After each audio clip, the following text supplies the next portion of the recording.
Hello folks and welcome back to the channel. I'm Always Play Blue and this is one of my monthly recap videos, and today we're looking at September. As always, I will cover a couple of the highlights from the month and I'll go through my top 5 plays right at the end of the video. But first of all, before I start talking about the highlights, I just want to look at my stats for the month, because if I was impressed last month, September has been insane for games. And to be fair, we kind of pushed for it when we hit a certain amount of games, and I wanted to beat my all-time record of 102 games a month. We got to a point of like, we can do this, let's just push hard. We played a lot of games, but we didn't just settle for small games as well. We played a lot of big long games that take sort of like hour and a half plus. So we weren't just playing 100 games of Joe Per just to get the stats up. But overall, we managed 115 plays for the entire month, and that was 68 games. But more importantly, and my wife is more impressed with this, it came to 82 hours of gaming, which for 115 games, it's only a little bit more than the original record, which was only about 45 hours of gaming. So we've doubled the amount of time played and added a few more gameplays onto the top of that. And then the little cherry on top is I finally got a decent H index in a single month. I got H index of 5, thanks to a couple of games of Can't Stop over the last week, which I've just started getting into. But yeah, so really impressed with the month. It's going to be a long time before we get close to hitting that number again, but it was really fun. Just like, we were lucky this month is we have time off in September, which I'll talk about later on, but we were able to do it and it all just kind of aligned to get a nice number for our final tally there. But yeah, so let's go on now and look at some of the highlights of the month. So our friend, one of our friends from our local gaming group, messaged me a few weeks ago and said that she just picked up Galactic Cruise and would I like to play it. And I was yeah, very excited to try this game. I heard a lot of good things about it, and I'm desperate to give it a go. The only caveat was that we could only do it on a Friday night, and I had to learn and teach the game. So with the help of several how to play videos crunched in a few days before, they turned up at 7:30 on the Friday night. We did a rules teach between 8, which finished at 9, and then the game finished at 1 in the morning, and we were all absolutely exhausted. And that is not a light game to be playing, learning and playing that late at night. I actually mocked getting to games a few weeks or months ago, I think. He did the exact same thing, and I sort of questioned, said, why would you ever start a game as heavy as Galactic Cruise that late at night? And then I went and did the same thing. So, you know, lesson learned eventually, I guess. So don't ever start this game that late. I can attest that it was exhausting, but the game itself is really, really good. It deserves the hype it gets. The rule book is huge. Learning the rules and seeing it all laid up on the table, it looks super complicated and super heavy, but a testament to the design of that game. It flows beautifully. Even you get a real idea for the multiple steps you need to get a ship up into space to do one of its tours. It's just, you're never like, oh no, I forgot to do this, or what do I do now? It's just, we had a very easy understanding of all the steps that were required very early on in the game. And it's the rules, the iconography, it all just works to help the player. And the worker placement system itself is lovely, with the putting your workers down. It's friendly, so you can bump other people's workers. They get a little reward for doing so. So you still have that decision of like, do I want to bump you? Do I want to give you more money or more ads? But also where you can build the cogs out onto the sort of worker placement area and extend your reach of turns. So later in the game, you'll have, you won't be blocked as much, and you have more options, and you compare different actions together that you couldn't at the start. It's just, I am I am fighting the urge not to add this to our collection. It is merely the space it will take up and the cost of it that is preventing me. We don't need it in our collection, but I really want to play this more and more. And we have got another play with the same people, so we're gonna have another 4-player game in a couple of months. But it was yeah, that's, if I had a couple of plays of this, I think it'd be very high on my top 50 at the end of the year. It was a really good game. And yeah, it was a nice event. It was just the 4 of us really pushing ourselves physically and mentally to play this heavy game late into the night like that, and I will never do it again. Absolutely. But yeah, Galactic Cruise that was a really good session to play. The next highlight of the month was our visit by Board Game Waffle. He came to see the games room and play a few games on a Saturday. And what was really nice is he was able to bring a couple of games that I have left over on my scratch poster. So I've got one of those top 100 scratch off posters. It's the BGG top 100. I think it was 2020 or 2021. And there's a lot on there, sort of really, really big games that are either out of print or just not many people have them now. I'm still trying to track down. But the two he brought for us to learn and play were Blood Rage and Grand Austria Hotel. Blood Rage was taken up a level because Board Game Waffle is a fantastic miniatures painter. If you've seen the previous videos where I mentioned Scythe, there'll be a few images on there with his Scythe pieces all painted to perfection, and Blood Rage was no exception. It's unfortunately, I think it ruined my game because I was distracted by the big monsters and wanted to recruit them and then never use them effectively, but they look so good on the board.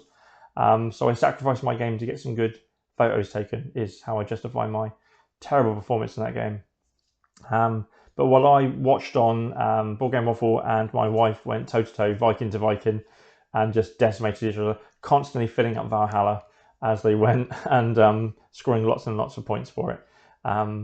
Yeah, I'm not sure if it's a game. It's definitely not a game that I would own. It's yeah, area control I'm always a bit iffy with because obviously we'll play most of our games at 2-player and I don't know how that would play it to.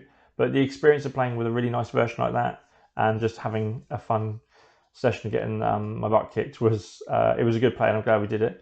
The other game, Grand Austria Hotel, is a sort of classic Euro by now, where you're recruiting guests to your everyone's recruiting guests to their hotels and getting the rooms prepped to get them in there, and you entice these visitors in with food. Again, this was a really good game. I really, really liked it. I've heard it plays really well at 2, so this might be on the list for future purchase. My only issue with the game was you get the 7, I think we had 7 cards at the beginning of the game. They're your staff, and you can use an action to pay money to sort of employ those staff and put them down on your board. And they give you either an instant bonus, they give you an ongoing ability, or end of game scoring. And I think it's one of those Euros where your game can be, I mean, a game will never be like, you know, you've lost on the deal, but very much that you've got a harder journey than others will have, depending on the draw, the cards that are dealt to you at the beginning. So, for example, I had a card, and out of 21 cards between the 3 of us, I had a card that was the only endgame scoring card, which is fine. You might think that's an advantage. I'm going to get points at the end of the game. But the card I had was a end of game scoring card that allowed me to copy someone else's end of game scoring card, which there were none. So that card was a dead card in my hand, really. If I'd not realised, I was very lucky I didn't play it because I would have been a waste of 6 coin to put that down, which is expensive to put a staff card down. But yeah, that would have been a waste to employ that person, and it was a waste of card in my hand. And yeah, I think like my wife had a really good engine. She got most of her staff down, and they did some amazing things for her, like taking certain numbers gave her benefits. So yeah, a little bit of a concern of how the draft can affect the game, but overall really enjoyed the method of it, the dice drafting, and how you're looking at the columns of dice to give you more power on that action. But it might not be the action you're planning to do, and the fact you've got to set up the rooms first to get the guests in. So I really enjoyed that. And then we just played a couple of games from our collection. We did a 3-player on Dominor's Edge. We played the gang, but that was a really, really good day. It did come. It did come. It was the day after the 4-hour Galactic Cruise session, so my wife and I were absolutely exhausted when we woke up. But the games were we had so much fun. It just energized us again, and we got through the day. Sunday we crashed, I will say. But yeah, that was a really, really good game today. And we've had so many visits to the games room now. I'm really enjoying having our friends over and playing just games all day long. It's brilliant. So when September rolls around, we always tend to take a week off of work together. Obviously, I'm a feckless student now, so I don't work, but it's before my term started, so I had some free time. So we just have a week off together, and we usually just burrow through our collection and play as many games as we can, trying to get, with the time we tend to use it to play like games we've always wanted to play, and we put off learning and things like that. So yeah, we ended up just playing, buffered between 2 weekends of visits and stuff. We had a week, Monday to Friday, of just pure gaming. We actually managed, of the 115 games we played in September, 45 of them came from that 5-day period. We got some great new games to the table. We finally played Solo 175, which I've had on my shelf of shame for too long. But it was a game that I was waiting for that right moment to get it out where we had the space, because we've got this newer table that's bigger, and to sort of really learn the rules and get stuck into it. We played Cena 1347, which was a new arrival. We got some one and dones as well, which is our sort of challenge to play games that we've only played once, and like, why have we not get back to the table? But yeah, it was just every day was like, get up, shower, have breakfast, and then we would just collect up some snacks and stuff, walk out to the game room, and just spend all day in here playing games 2-player all day. Yeah, that's I think with this games room now, it's going to be more of a tradition than it ever was before. So that's how you get 115 games. You take a week off and you do almost half of it in one 5-day batch. Yeah, that was our week of gaming. But how would you end a week of gaming? That's right, you do a tongue-in-cheek mini-con in your own house where you just have 4 people. We invited our 2 friends over to celebrate the week, and we had what I called BlueCon. And I mean, it was just, we've had them over before. It's just been like a Saturday of gaming, but we decided to put signs up around the house with like route arrows telling you where the food area was, where the toilets were, where the open gaming area was. And just made it a bit of a thing. We even did lanyards up as well, so it had like people's like ticket numbers on there, and on the back, our guests were encouraged to write their top 3 games. And our friends have now kept their lanyards, which is really sweet that they've got those. And we've got ours hung up with all of our like UK Game Expo and BlueCon, etc. We've got our own BlueCon ones. Who knows? Maybe it will just carry on being a thing we do on a Saturday at the end of a week of gaming every year. Maybe it'll grow into something else. I will say my wife is kind of encouraging me to look at perhaps a venue for next year and having a bigger group of people over for gaming. We will see. But for now, BlueCon 1 went off without a hitch. 4 people. We played. We had a we had a revenge game of Nemesis because we played with these friends a couple of months ago, and that turned into chaos. And this game was pretty much the same. One of my friends just he pulled the queen out really early. We finally got her off the board, but not by defeating her. And then his very next draw of the bag, she came out again. We finally got to teach them Arkham Horror. We played Azul and some other games. It was just a really, really good day, and all with that kind of like convention vibe put onto it. But yeah, that was probably my main highlight of the month so far, and it was a lot of fun. And to end the video today, we're going to look at my top 5 plays of the month. These are they're not specifically my favourite games, but they're just like plays of a game that I really, really enjoyed for a variety of reasons. So we'll start off with number 5, which was The Gang by Cosmos Games. This was another game that Board Game Waffle brought for our visit, and it was the last game of the day, and it was the game that took us over our previous records. This was 103rd play of the month. So it was nice to end that day with the record being broken. The Gang is basically the mind, but with poker. So in the mind, you're trying to communicate. You have a bunch of cards in your hand with numbers 1 to 100, and you're trying to lay them down in consecutive order, but without verbal communication between players.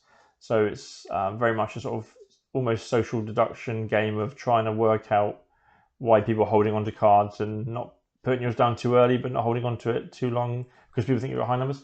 And the game works very similar, but you're doing it with poker hands. So you start off with 2 cards in your hand, and then you'll get a round where 3 cards are put out, then the 4th card, then the 5th card.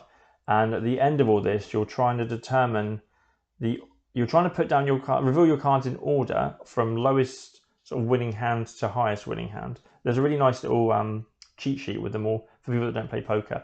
But the way this is done is that at the end of each of those 4 rounds, so you've got your first pair of cards, then you've got the first 3, then one more.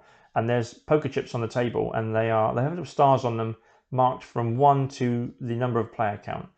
And once you look at your cards, you then decide how decent your hand of cards is as a poker hand, as a winning poker hand, and you'll take a chip.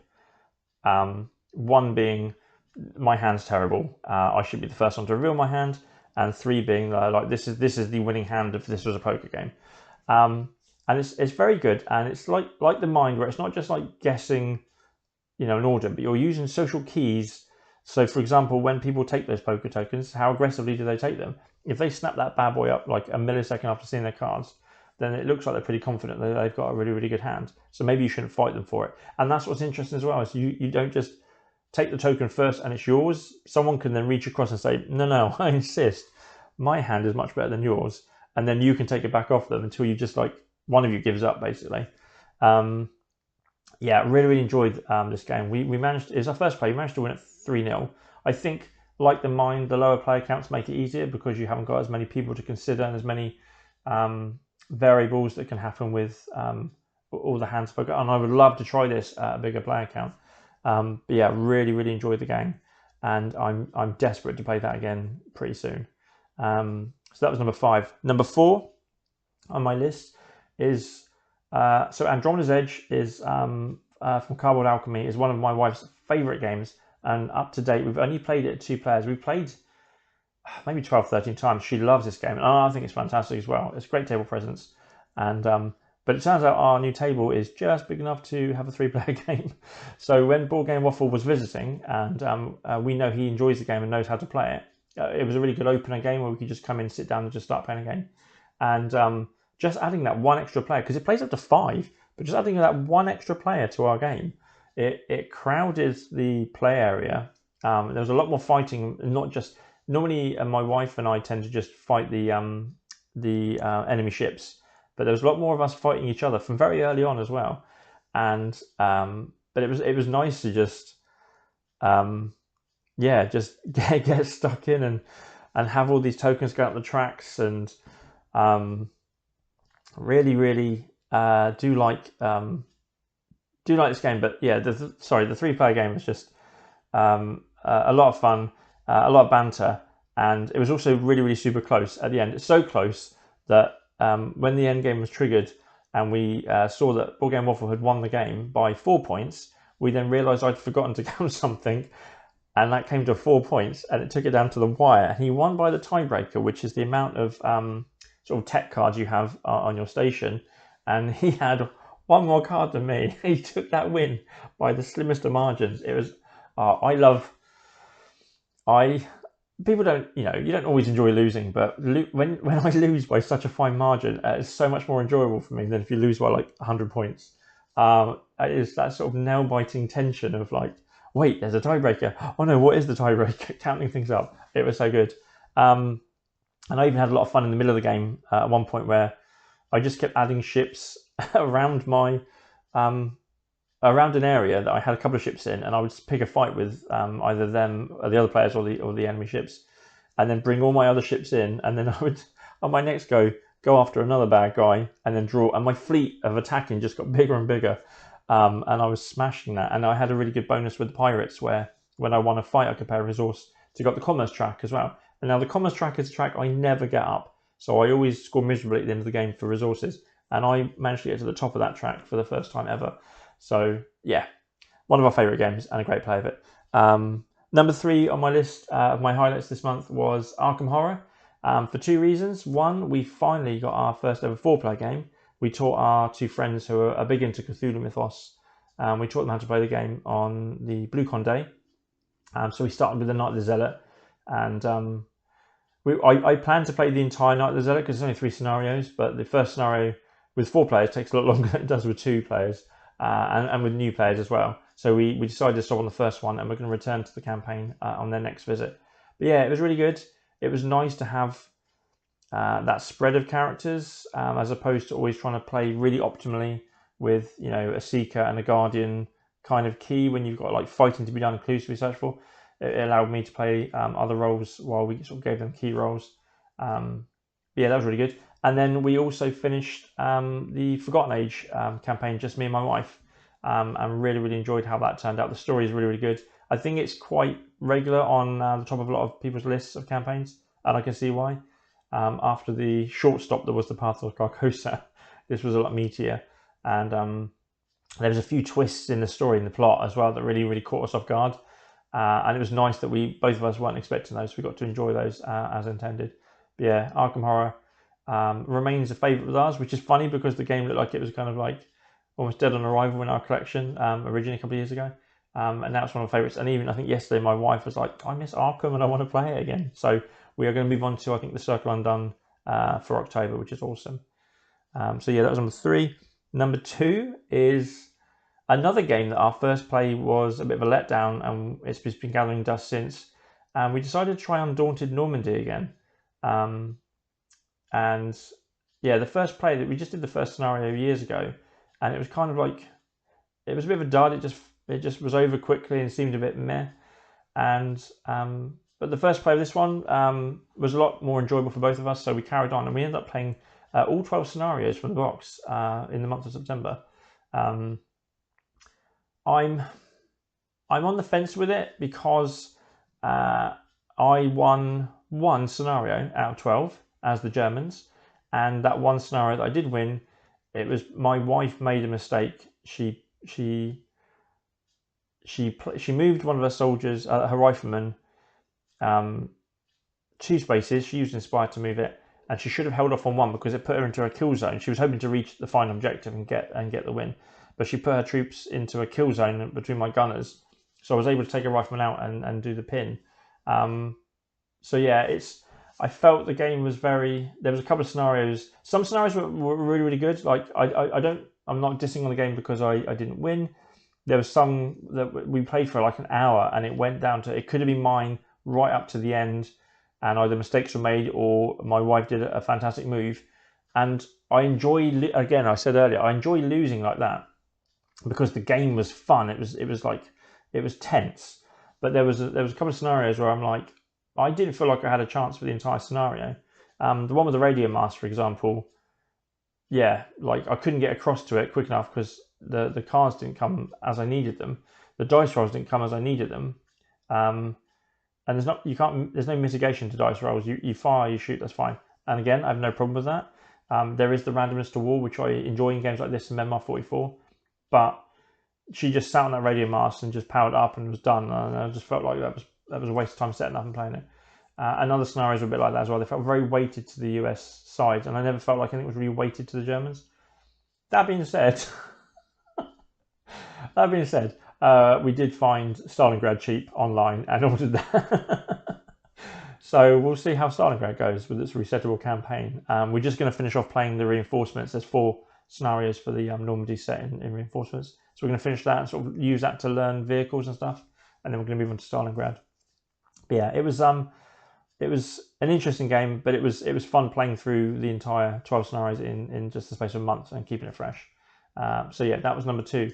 And my final play of the month, and when I was organising this, it was lower down originally, and then we played a game recently, just the other day.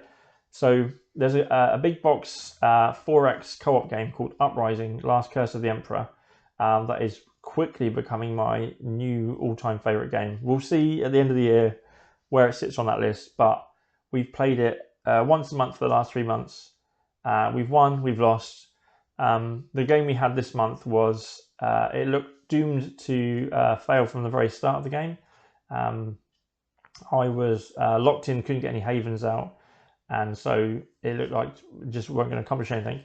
But we carried on playing because, you know, it's a game this size. Just carry on playing to learn the game more and enjoy it for what it is. And my wife steamed ahead. Somehow, the last chapter, we came together in a way of taking out the Imperial and the Horde. So this game is a big table hog game, a hex board. You're playing clans that are fighting an Imperial force that's sort of like, you know, slowly falling apart, and they're sending out these really high-end troops to take down your havens. Meanwhile, this chaotic, demonic horde of monsters are coming from the outside of the map and moving in. What's really interesting is it's co-op. There's 2 automated bad guys, but they also don't like each other. So it's very clever in that you can, and you don't want to do this too much because it will give one side more points than the other. And the way you win is that you have to all players have to have more points than both of the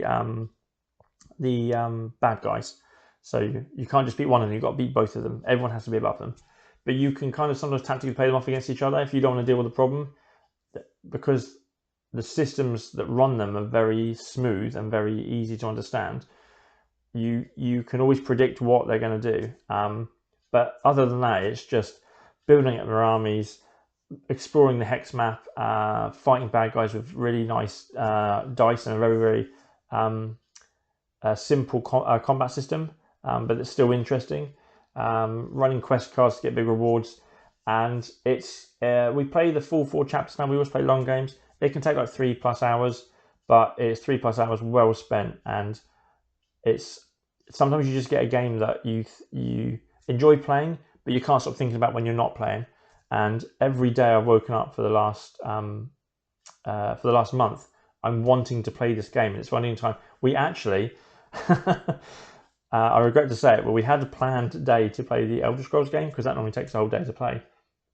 And we had a few errands to run in the morning. It was getting to lunchtime. I was like, we're not going to have enough time for Elder Scrolls. Let's play Uprising instead. So that was our 3rd play of that in the month. But yeah, Uprising. I can't say enough good things about this. It's not for everyone, but they've got a campaign coming soon for a big box storage, much like the treasure trove for Too Many Bones. And I will definitely be back in that. There's a true solo mode in there. There's more cards, more troops. I'm very excited and eager to do that. And I think I'm going to start doing some video coverage of games, and that will be the first one I'll be doing stuff about, because I love it so much and I just want to show it off because it's gorgeous. And there we have it. That's the review of September 2025. A couple of highlights and our top 5 games that we've played.